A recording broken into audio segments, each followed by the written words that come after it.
Lunedì 8 marzo tutto il Veneto torna in arancione, in aumenti i contagi, per quanto la situazione dei ricoveri non sia allarmante, sia in terapia intensiva che in area non critica, ma il numero di tamponi positivi in crescita continua sta preoccupando e non poco. L'inasprimento delle misure e quindi il passaggio da giallo a arancione in realtà se lo aspettavano praticamente tutti, anche i bassanesi, che se la prendono però con chi in questi giorni ha dimostrato molta superficialità, poco rispetto, dicono, delle regole basilari per limitare, se non almeno evitare, i contagi. E ce lo siamo meritati, quindi Ormai siamo un po' rassegnati purtroppo perché non è una vita questa, nel senso che ci sentiamo limitati in tutte le nostre attività, oltre a quelle lavorative, ma anche proprio la vita civile è molto triste.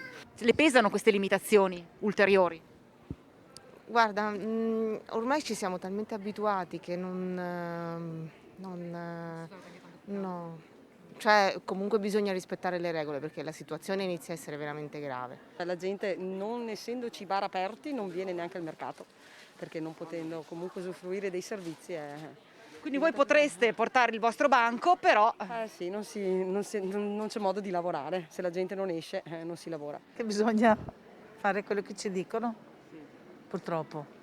Non dico che sarebbe tanto uguale come se ci chiudessero, ma che bisogna trovare una soluzione, che è da un anno e non si trova questa soluzione e sicuramente questo non è il modo di andare avanti. Cioè. Triste, però era prevedibile.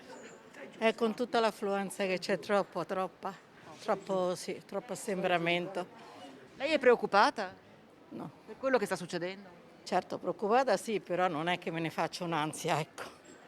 Sto tranquilla, mascherina e sto a casa